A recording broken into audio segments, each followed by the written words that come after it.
And he began to explain to me that according to some scholars, the New Testament wasn't written in Greek. It was actually written in Hebrew. I thought that was very interesting, and I said, Hebrew? Why would you think the New Testament was written in Hebrew? And he explained to me that in certain parts of the New Testament, you have something which are called Hebraisms. Hebraisms are Hebrew thought patterns which are literally translated over into Greek, and when you read them in Greek, they sound like broken Greek. They sound like they were translated by a foreigner. It doesn't make sense. And let me illustrate to you what a Hebraism is by bringing you an Anglicism or an Anglicism. In English, we have an expression, dead as a doornail.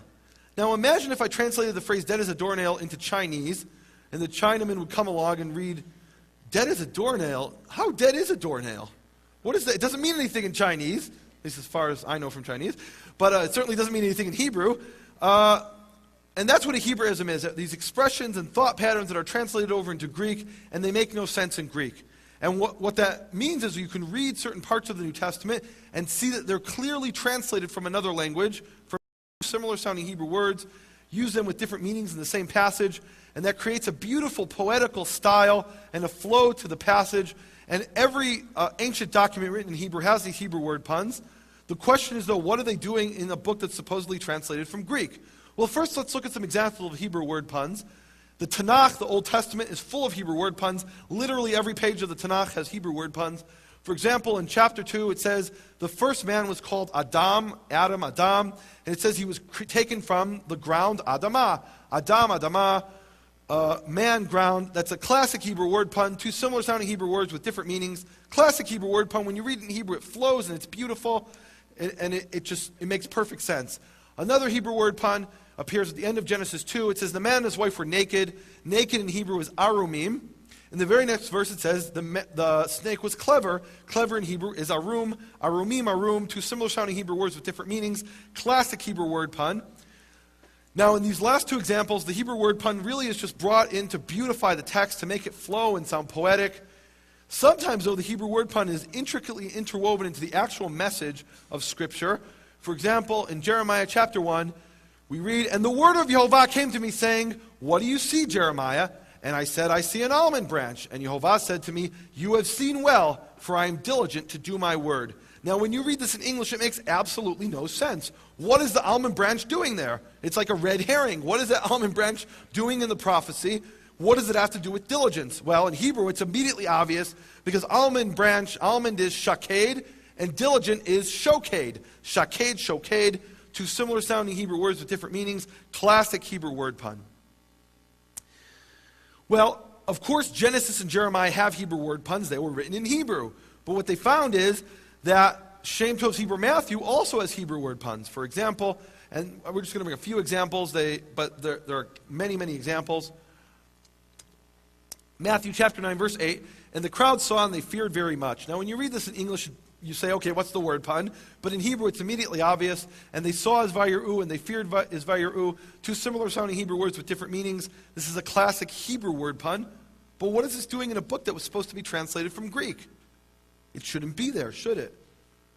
Here's another one. Hebrew Matthew 12, verse 13. Then he said to the man, stretch out your hand, and he stretched out his hand. And it was after this that Yeshua knew, and he turned. Okay, again, in English, what's the word pun? You don't see anything. In Hebrew, it's immediately obvious. Vayet, and he stretched. Vayet, and he turned. It's two similar sounding Hebrew words with different meanings. A classic Hebrew word pun. What is this doing in a book that was supposed to be translated from Greek, though? You would only have these Hebrew word puns if this was written in Hebrew. Here's another example, which is very interesting. Here in Hebrew Matthew chapter 18, verses 23 to 35, we have the parable of the debt. This is the famous parable which talks about a king who's owed a debt by his servant, and that servant can't pay, so he goes down the food chain and oppresses his own servant. And 5 times in the parable it talks about paying. It says to pay 5 times. Pay, pay, pay, pay, pay. The Hebrew word for pay is shalem. So 5 times in the Hebrew it says shalem. Shalem, shalem, shalem, shalem, shalem. Let's all learn that Hebrew word. What's the Hebrew word? Shalem. So 5 times it says to shalem, to pay. Then in the moral of the parable appears in verse 35, and there it says, there Yeshua says, so shall my Father in heaven do if you do not forgive each man his brother with a complete heart. And the Hebrew word for complete is shalem. Now, this is a classic Hebrew word pun that, just like in the example of Jeremiah, is intricately interwoven into the actual message of the parable. And without recognizing this Hebrew word pun, you're missing something. It's like that almond branch. You don't understand the connection there. In Hebrew, you immediately see the connection. He says it 5 times, and the 6th time it has a different meaning. Classic Hebrew word pun. Now, it's very clear that this parable must have been spoken in Hebrew, because this Hebrew word pun is intricately interwoven into the actual parable expressing here. And back then I'd read this verse to Mordecai, following my Pharisaical indoctrination. And God said further to Moses, "Thus shall you say to the children of Israel, Adonai, Lord, the God of your fathers, the God of Abraham, the God of Isaac, and the God of Jacob has sent me to you. This is my name forever, and this is my memorial from generation to generation." So what did I say anything wrong there? I said Adonai instead of what it actually says there. In fact, it says there in the Hebrew, Yud He Vav He, which I pronounce as Yehovah, others pronounce as Yahweh or Yahweh, and I won't go now into the reasons for those differences. But it's very clear that the letters in Hebrew are Yud He Vav He, Yehovah or Yahweh, and I had read it following the rabbinical ban on the name as Adonai, which is Lord. And in fact, in all of your English Bibles, or most of your English Bibles, you'll have capital L, capital O, capital R, capital D, which is following this rabbinical ban on the name. In fact, in the Hebrew text of Scripture, the name of the Creator, Yehovah, appears 6,828 times. Nearly 7,000 times. That's an average of approximately 7 times in each page of the Hebrew text of Scripture. And in every single instance, virtually, that you read in your English Bibles, you'll see it's translated as Lord, capital L-O-R-D, in small caps, which is simply the translation of Adonai. And this comes from a rabbinical ban on the name. In the Mishnah, it explains that anybody who reads that name according to its letters and not as Adonai has no portion in the world to come. So there's an absolute ban on pronouncing the name of the Creator that the Pharisees teach. In fact, most Pharisees today refer to the name of the Creator as the ineffable name of God. Ineffable means unpronounceable. You may not pronounce this name. I was taught with my mother's milk that the greatest sin that I could possibly do was to say the name of the Creator. That was utter blasphemy to say His name out loud. And I was taught to say Adonai. And even after I went to the Scriptures and became a Karaite, turning just to the Hebrew Scriptures, this was something that was so deeply ingrained that when I read this verse, I ended up reading it, Lord, this is my name forever, and this is my memorial from generation to generation. Even though right there in front of me were the Hebrew letters Yud He Vav He, Yehovah. Now, when I realized this, the words of the prophet came to mind, "They have eyes, but they do not see." And I was talking about myself. The letters were right there in front of me, but being so indoctrinated and this being so deeply ingrained, this ban in the name, I'd read it as Lord. Now, what about the end of this verse, Exodus 3:15? It goes on, it says, "This is my memorial from generation to generation." Yehovah is His memorial. What does that mean, memorial? Today only dead people have memorials. So what's His memorial? That's just a horrible translation. The word that they translate as memorial, the Hebrew word is zecher. Now, zecher in Hebrew does mean to remember, but it has a much broader meaning than it does in English. Zecher in Hebrew is to refer to something explicitly. To refer to something, you can refer to it with your mind, and that's to remember it. Or you can refer to it with your mouth, and that's to mention it. To explicitly summon it up in your memory, or to summon it up with your mouth. Now, Exodus 23:13 is the same word, and there it says, "And the names of other gods you shall not zecher, nor shall it be heard upon your mouth." Now here it's very clear from the context that zecher does not mean to remember. It's not telling you don't remember Easter. It's telling you don't mention Easter, which I've just done now for educational purposes. But it's very clear from the context, it shall not be heard upon your mouth. You must not mention it. Don't even mention those names of the pagan gods.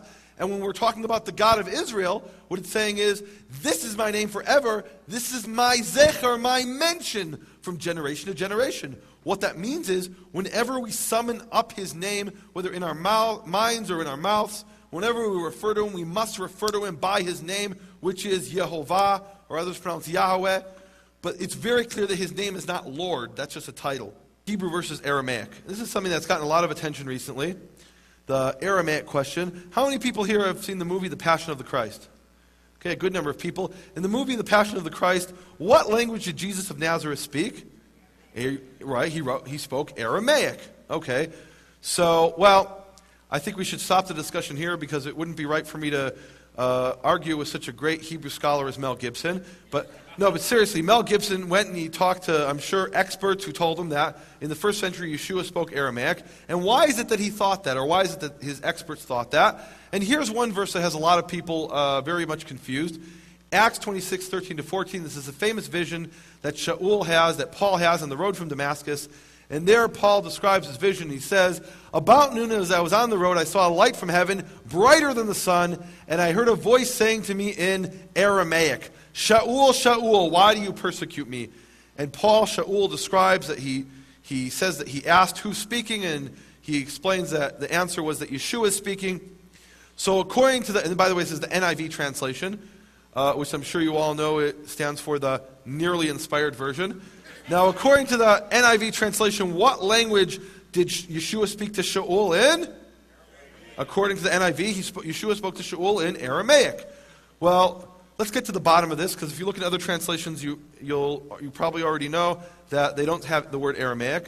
They have a different word. So why is it that the NIV translates, "I heard a voice saying to me" in Aramaic? I mentioned earlier that based on internal linguistic evidence, it appears that Acts was originally written in Hebrew. However, we have not yet uncovered the Hebrew original of Acts. All we have is the Greek translation of Acts. So let's look in the Greek translation and see in the Greek translation what is the word that is translated into English by the NIV as Aramaic. The word in Greek that's translated as Aramaic is the Greek word Hebraidi. Hebraidi. Do we have any Greek scholars in the audience that can tell me the meaning of it? Any 3-year-olds that can tell me the meaning of this word Hebraidi? Hebraidi is Hebrew. That's obvious. You don't need to be a Greek scholar to know that Hebraidi is Hebrew. So Shaul didn't hear Yeshua speaking to him in Aramaic. He heard Yeshua speaking to him in Hebrew. So what language did Yeshua speak? Hebrew. Okay. So what we can see here is that there's been an intentional modification and change by some of the translation to cover up the fact that Yeshua spoke Hebrew.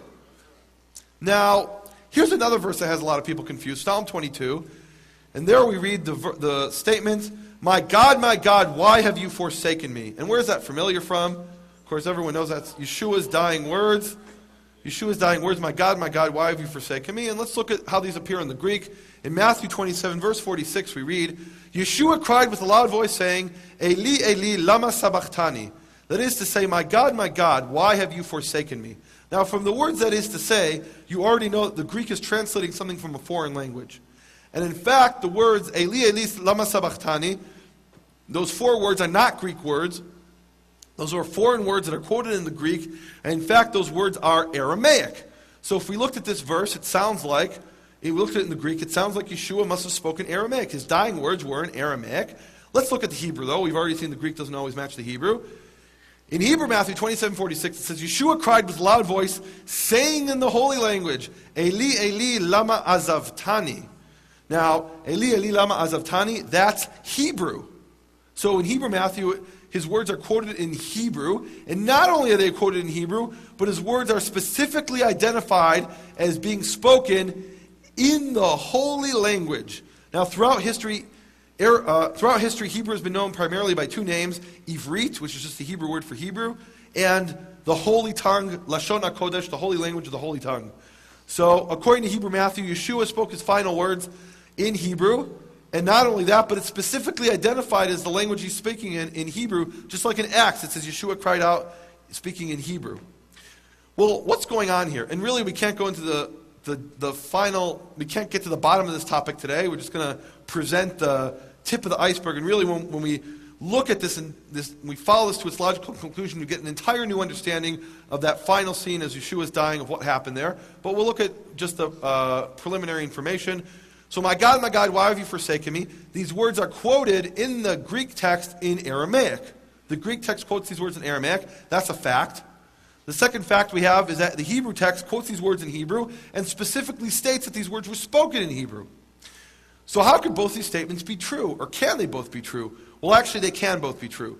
Because if I look just at the Greek, I would determine that the Greek was translated from Aramaic. If I look at the Hebrew, I would determine that the Hebrew was spoken in Hebrew and written in Hebrew. How could both those be true? The only way they could both be true is if there's a missing Aramaic phase. And what happened, apparently, is the Hebrew was translated into Aramaic, and then from Aramaic it was translated into Greek. And actually, there's a lot of evidence to support this, that the Greek was translated from an Aramaic original, but it would seem from this evidence and lots of other evidence that I can't go into now, that the Aramaic was a translation from the Hebrew. Now, this is very significant, because what this means is that the Greek is not a second-hand translation from Hebrew, it's a third-hand translation from Hebrew. And remember that Papias told us that Matthew wrote his gospel in Hebrew and many did their best to translate them. Well, apparently the Greek translator took one look at the Hebrew and said, no way, I'm going to go right to the Aramaic translation. And what we have is a translation of the translation in the Greek. Understanding of who Yeshua was has changed. I started off doing this study believing, as most Jews do, that Yeshua came to usurp the Torah, to lead people astray, to change the Torah and modify the Torah, and lead people away from the Torah. And now I found that in the Hebrew Gospel of Matthew, the Hebrew Yeshua was actually leading people back to Torah, upholding the Torah, saying if their claim to authority is that they sit in the seat of Moses, then do as Moses said. That he's not come to change one jot or one tittle, but he's simply upholding the Torah. Thank you.